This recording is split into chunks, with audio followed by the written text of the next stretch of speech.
Pagi hari ini saya akan sharing berbagi dengan saudara sebuah pengajaran firman Allah yang pagi ini saya berikan topik, saya berikan judul Aku senantiasa memandang kepada Tuhan. Ayatnya dalam Mazmur pasal 16 ayat ke-8. Kalau saya boleh jujur sama saudara, ayat ini, khotbah ini muncul ketika tadi malam setelah pulang dari gereja. Setelah ibadah raya kedua saya pulang ke rumah, saya sempat lihat Facebook begitu ya. Lihat beberapa teman-teman punya postingan. Ada seorang teman lagi posting ayat ini. Ini perkataan Daud, aku senantiasa memandang kepada Tuhan. Dan Daud melihat Tuhan berdiri di sebelah kanan. Ketika saya baca ayat itu meremah gitu di hati saya. Sehingga muncullah khotbah pagi ini. Gara-garanya munculnya ketika saya baca satu postingan di Facebook. Mari kita renungkan ayat ini sama-sama. Mazmur 16 ayat 8. Mari Bapak Ibu Saudara sama-sama kita membaca ayat ini ya. 1, 2, dan 3. Aku senantiasa memandang kepada Tuhan karena Ia berdiri di sebelah kananku, aku tidak goyah. Mungkin bagian pertama saya ingin menegaskan dulu. Mazmur 16 ini backgroundnya saudara ya. Ini adalah Mazmurnya Daud. Mazmur 16 ini suka disebut sebagai Mazmur emasnya Daud. Kitab Mazmur ada 150 pasal saudara ya.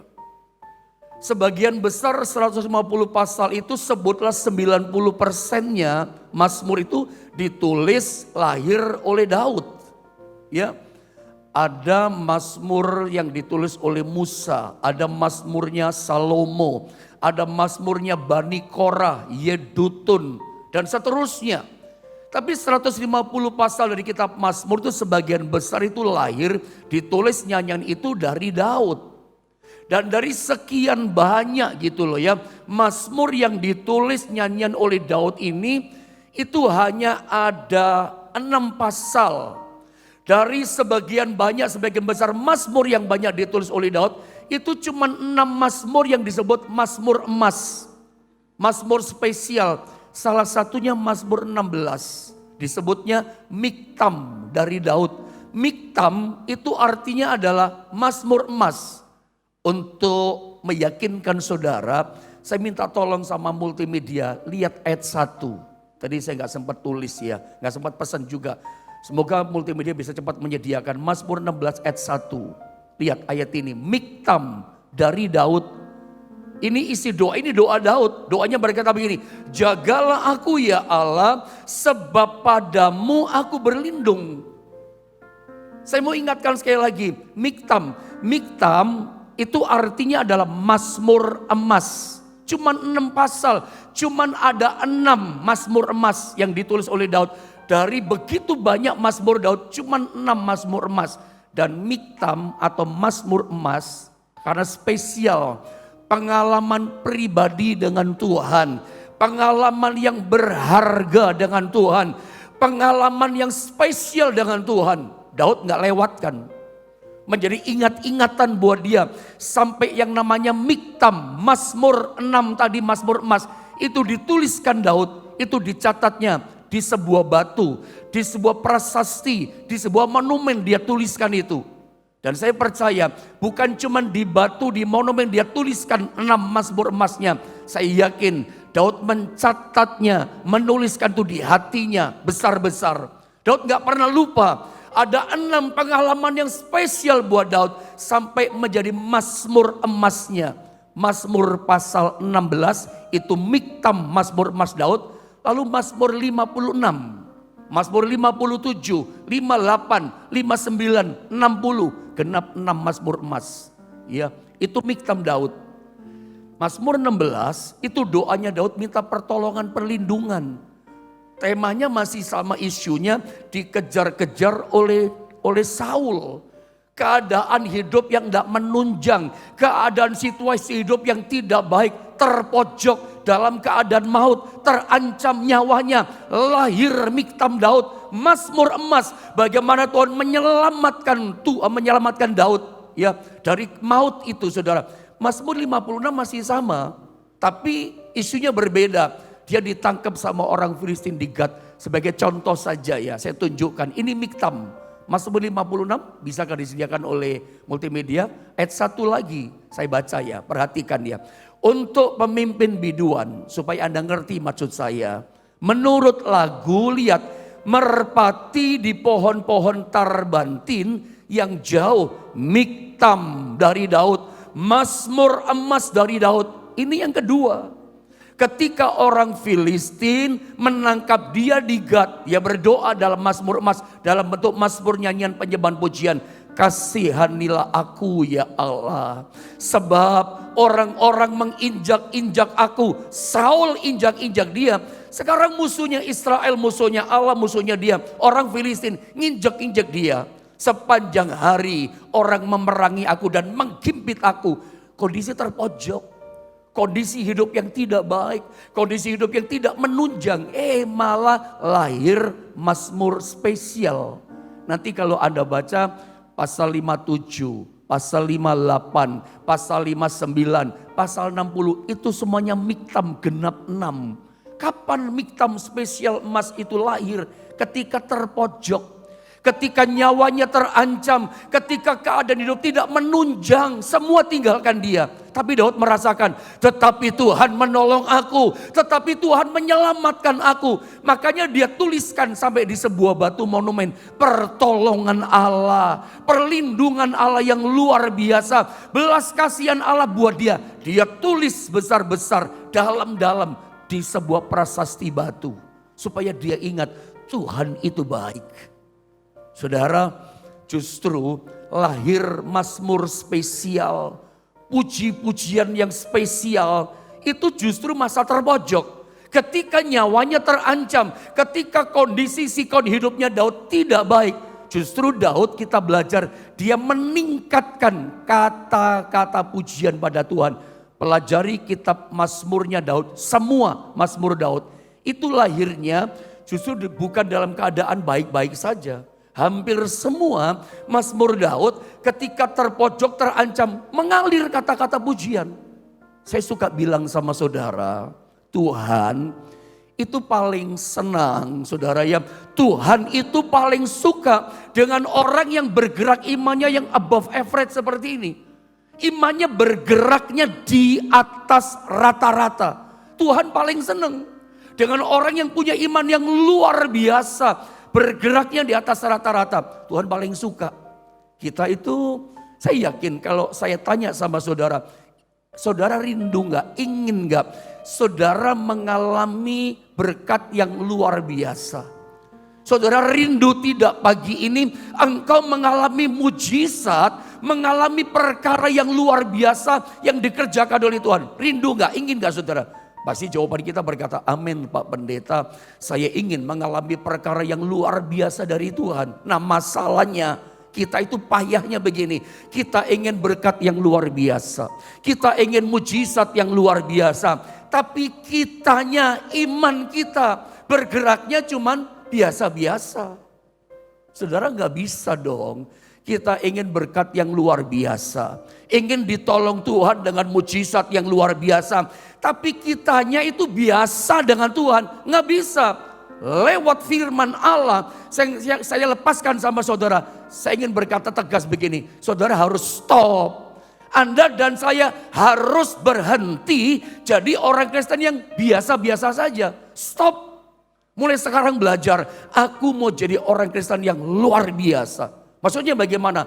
Belajar dari Daud, ditekan oleh masalah, terpojok hidupnya, bahkan nyawanya terancam, situasi kondisi hidup tidak menunjang, justru menunjukkan iman yang luar biasa, yang keluar bukan omelan dari mulut Daud, bukan persungutan, bukan keluhan, bukan kemarahan, kekecewaan, yang keluar justru kata-kata pujian kepada Tuhan. Engkau baik Tuhan. Engkau luar biasa, engkau penyelamatku, engkau tanduk keselamatanku, engkau gunung batuku. Itu Daud.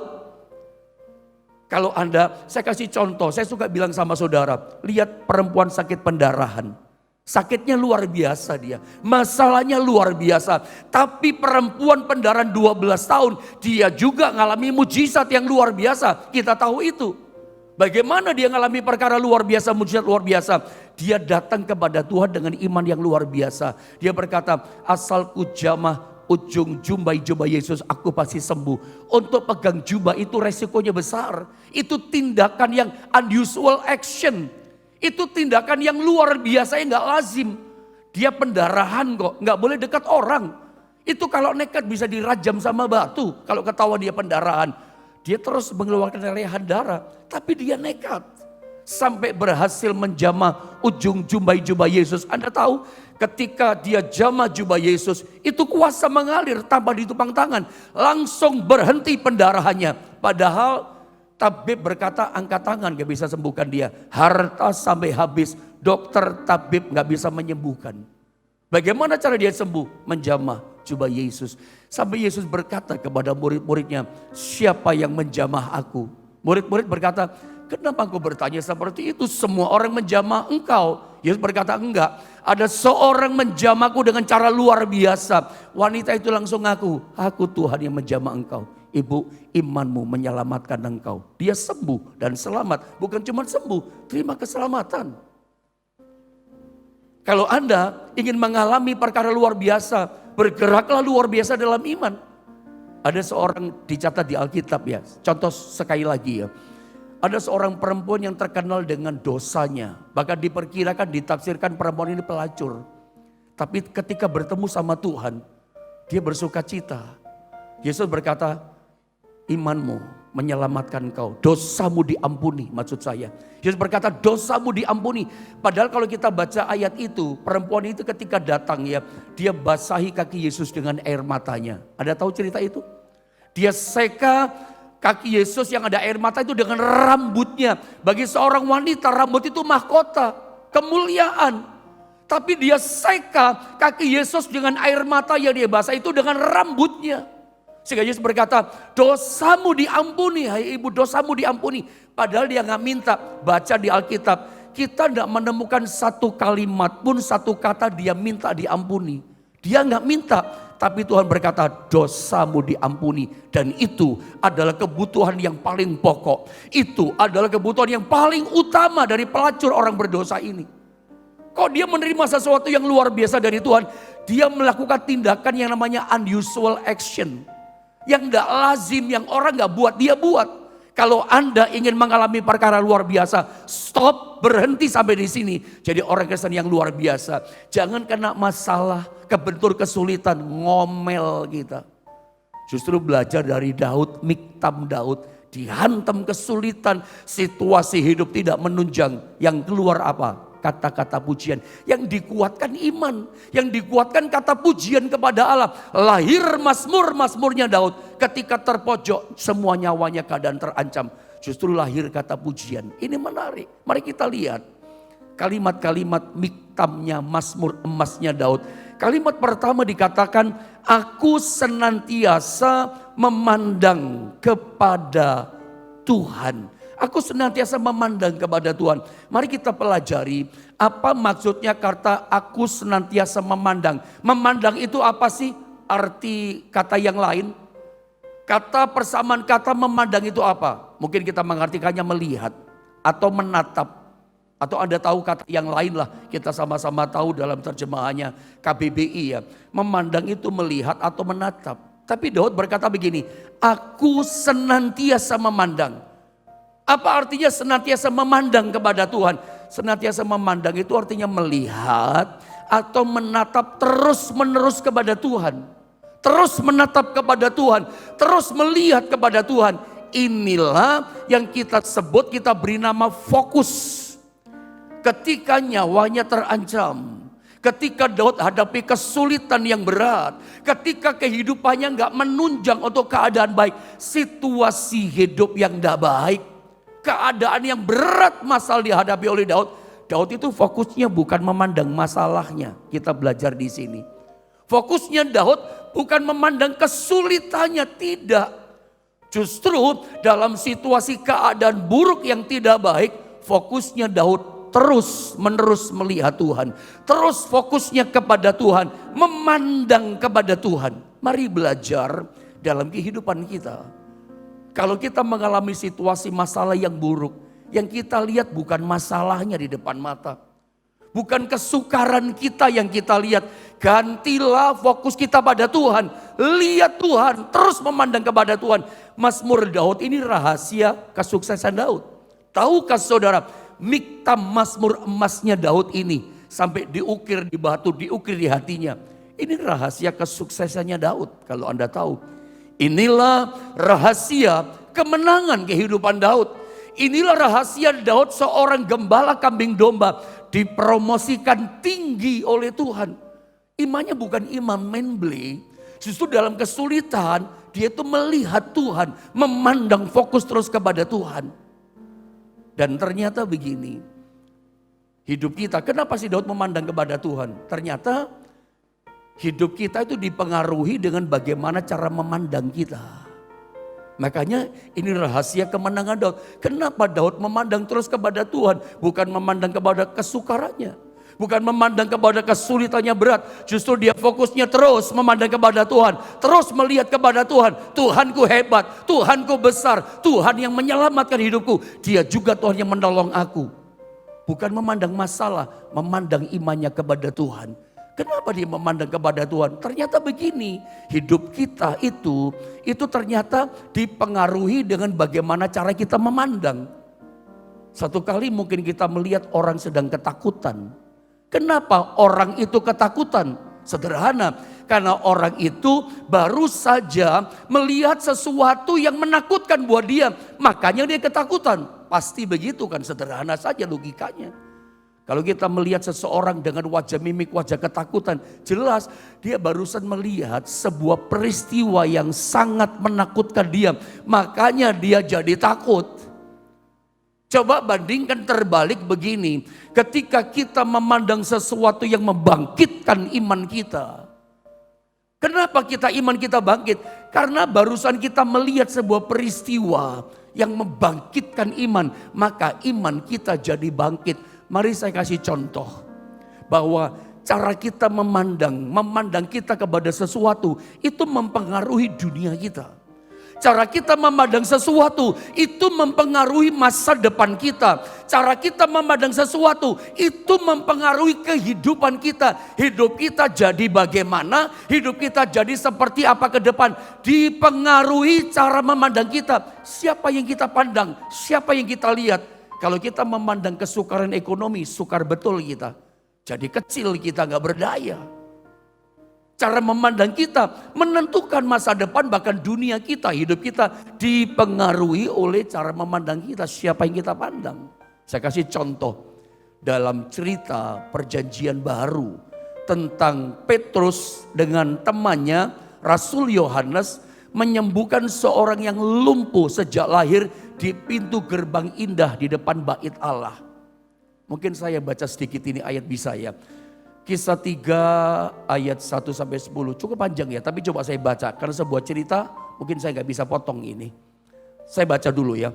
Pada suatu hari menjelang waktu sembahyang, yaitu pukul 3 petang, naiklah Petrus dan Yohanes ke bait Allah, sembahyang ke bait Allah jam 3 sore.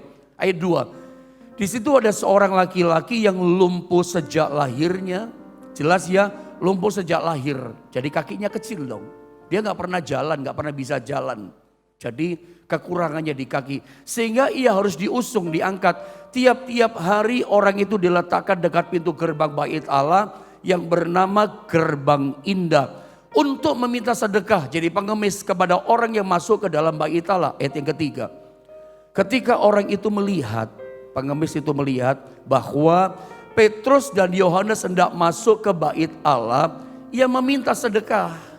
Jadi ceritanya begitu dia lihat Petrus sama Yohanes datang di depan pintu gerbang indah bait Allah, dia berpikir wah ini ada customer ini, ada klien ini. Kelihatannya sang rasul, dua rasul ini kelihatannya kaya.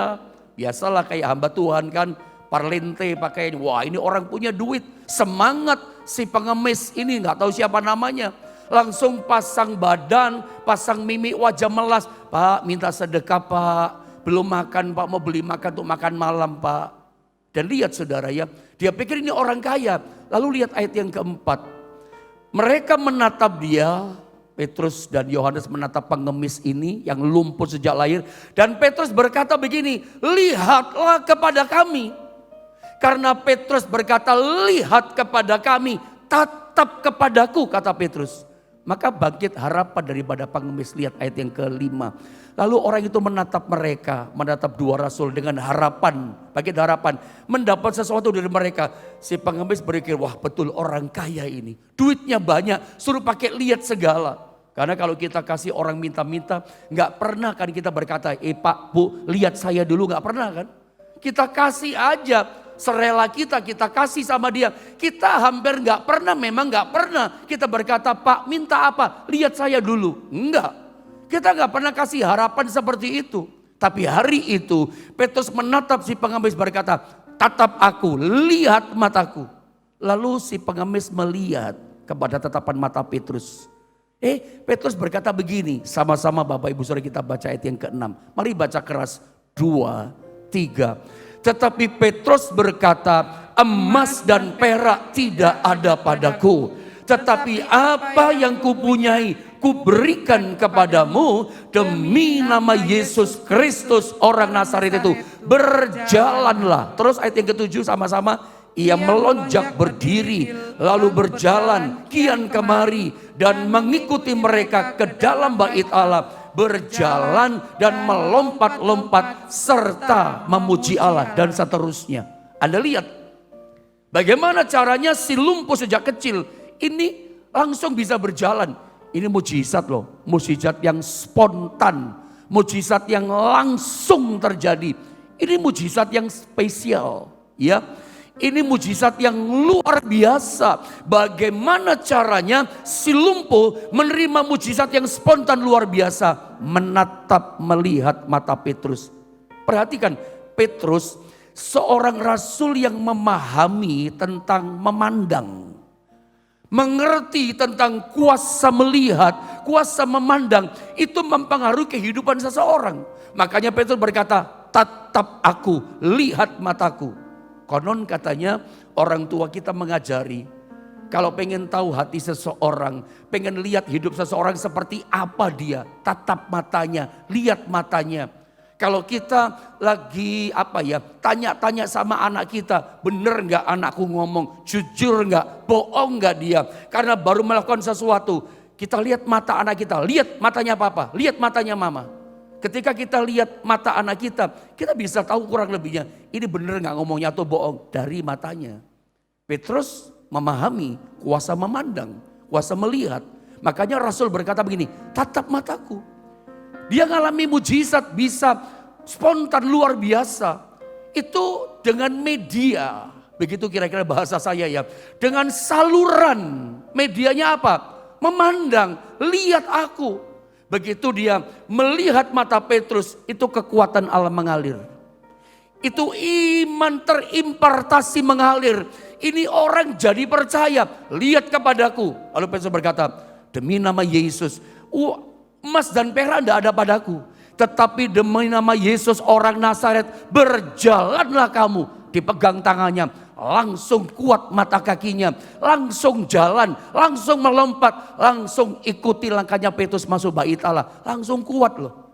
Coba kalau saat itu si lumpuh yang dari kecil itu ngeliatin kakinya, ketika Petrus berkata gini, lihat aku, tapi dia gak mau lihat mata Petrus, salurannya lewat menatap, medianya lewat menatap. Tetapi seandainya si lumpuh gak mau menatap Petrus, gak mengalir iman, gak mengalir kuasa Allah. Yang dia lihat kesukarannya, yang dia lihat kekurangannya, kakinya yang dua yang kecil. Dia akan berkata gini, meskipun Petrus 1000 kali berkata, demi nama Yesus orang Nazaret, berjalanlah. Tapi yang dia lihat kekurangannya, kakiku kecil dua-dua, mana bisa jalan. Kakiku kecil dua-dua, tulangnya kecil, uratnya kecil, mana bisa jalan. Gak mungkin, gak bisa, mustahil. Ya sampai mati dia tetap lumpuh. Kalau yang dia lihat kaki kecilnya. Kalau dia lihat kekurangannya, handicapnya, nggak pernah orang lumpuh sejak lahir ngalami mujizat yang luar biasa. Kenapa dia ngalami mujizat luar biasa? Dia mengalami kuasa memandang. Makanya belajar dari Daud. Miktam spesial emas daripada Daud. Ini rahasia kemenangan. Ini rahasia keberhasilan dalam masa depan Daud. Dalam setiap kesukaran, situasi hidup yang tidak menunjang bahkan situasi maut, dia tetap terus menerus aku senantiasa memandang kepada Tuhan. Bukan memandang kesukaran, memandang kepada Tuhan. Itu yang merubah masa depan Daud. Apa akibat sebetulnya kalau kita memandang senantiasa kepada Tuhan?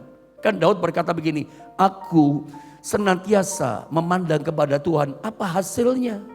Kalau kita terus fokus melihat Tuhan, bukan melihat kesukaran kita. Apa yang kita dapatkan, apa yang terjadi. Kalau kita terus senantiasa memandang kepada Tuhan.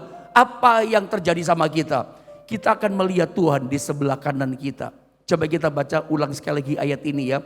Mazmur 16 ayat 8. Kelihatan saudara ya? Mari sama-sama kita membacanya 2 dan 3.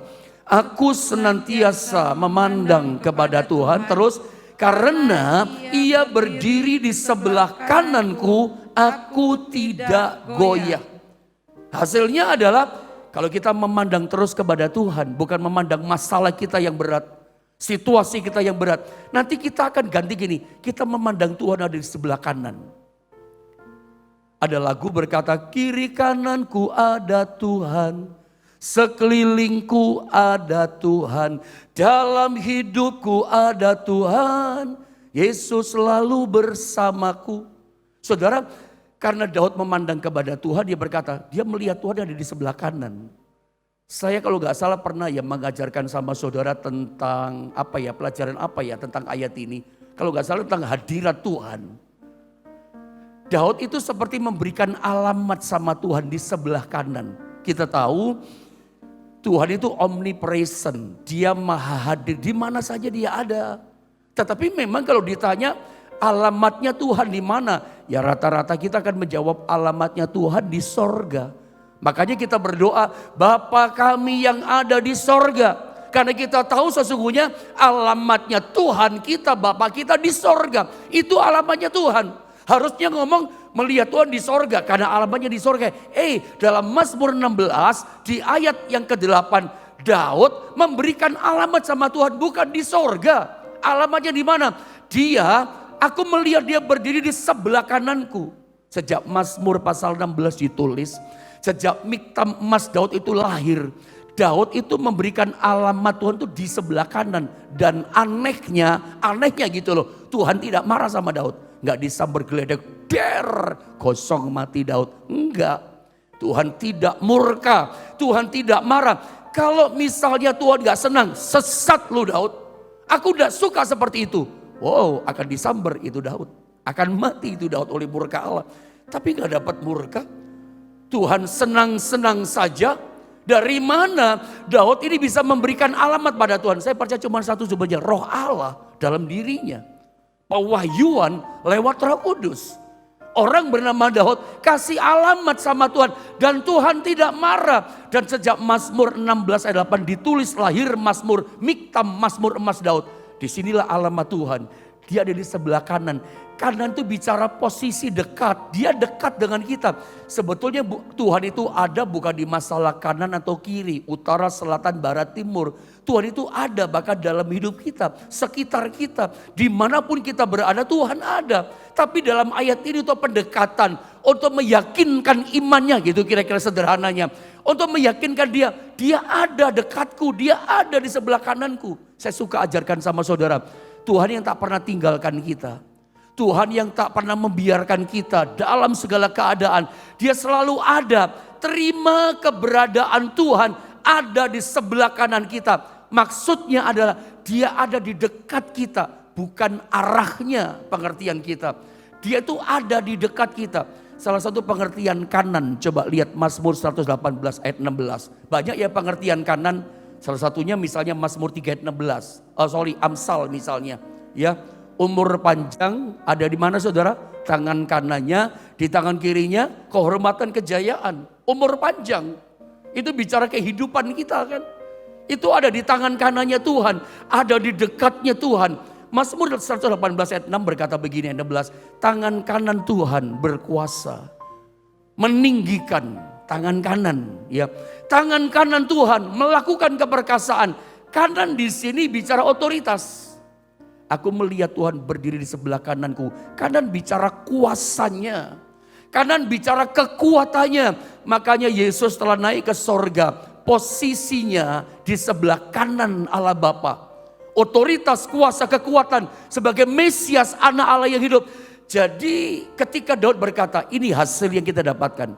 Kalau dalam kesukaran, yang kita pandang bukan masalah kita terus pandang pada Tuhan. Bukan sakit kita yang kita lihat, kita terus melihat terus kepada Tuhan. Fokus kita Tuhan, Engkau berkuasa Tuhan, Engkau ajaib bagiku. Hanya Engkau yang sanggup menyelamatkan aku, Engkau pembelaku. Meskipun masalahku besar, aku tetap beriman kepadamu. Kita kuatkan kata-kata pujian kita kuatkan kata-kata iman kita. Tetap memandang, tetap percaya pada Dia. Hasilnya apa? Anda akan melihat kuat imanmu, Dia ada bersama aku. Kuasanya, otoritasnya, kekuatannya kita rasakan. Makanya iman kita tidak lemah. Orang kalau terus memandang Tuhan, imannya kuat. Bukan lemah, kuat. Kenapa kita membeli imannya? Karena Anda gak memandang kepada Tuhan. Kenapa orang hadapi masalah, ibadahnya mundur. Imannya tawar, gak ada rasa lagi dengan Tuhan. Karena hadapi kesukaran, dia gak senantiasa fokus memandang kepada Tuhan. Memandang masalahnya, ngenes dengan masalahnya. Aduh kok nasibku gini ya, masalahku kok besar. Yang Anda lihat masalahmu. Belajar bangkit pagi ini. Stop jadi orang Kristen yang biasa. Engkau harus bangkit jadi iman Kristen yang luar biasa. Pandang Tuhan. Hasilnya apa? Engkau melihat kekuatannya ada di bersama saudara. Terima ini sebagai kebenaran. Seperti Elisa sama Gehazi. Elisa berkata apa? Kenapa takut?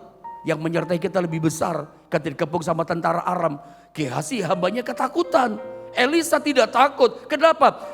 Dia menerima keberadaan Tuhan itu ada, gak pernah tinggalkan kita. Dan begitu matanya dicelikkan bujangnya, memang betul dia lihat tentara-tentara malaikat Allah itu besar, jumlahnya lebih banyak daripada tentara Aram yang mengepung pondok Nabi. Terima kehadiran penyertaan Tuhan sebagai kebenaran, gak usah mikir. Gak usah pakai 5 tambah 5, 1, 2, 3, tambah. Gak perlu mikir, gak perlu hitung-hitungan. Rumit, gak usah dipersulit. Anda mesti percaya. Kalau saudara terus beriman memandang kepada Tuhan, yakin percaya Dia ada bersama saudara. Kekuatannya ada bersama dengan saudara. Hasilnya apa? Kita lihat lagi. Coba kita baca sekali lagi ayat ini. Hasilnya dia iman kita gak akan goyah. Coba kita lihat ayat tadi ya.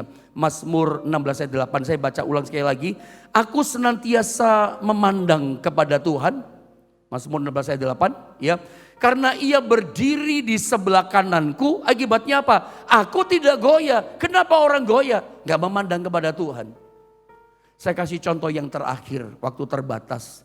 Bagaimana sih cara memandang Tuhan terus menerus dengan percaya? Gimana caranya memandang dengan percaya? Saya kasih contoh terakhir ini ayat. Ini ayat yang terbaik menurut saya, the best, yang terbaik. Untuk menggambarkan percaya pada Tuhan tuh kayak begini loh. Ya. Ayat ini sangat jelas menggambarkan percaya sama Tuhan dengan sepenuh hati itu kayak ayat ini. Terbaik, ini ayat saya pegang dalam hidup saya melayani Tuhan. Ini ayat salah satu ayat yang paling saya suka. Ya semua suka, tapi ini yang paling saya suka. Saya pegang dalam pelayanan. Saya baca ayat ini, Mazmur 35-6.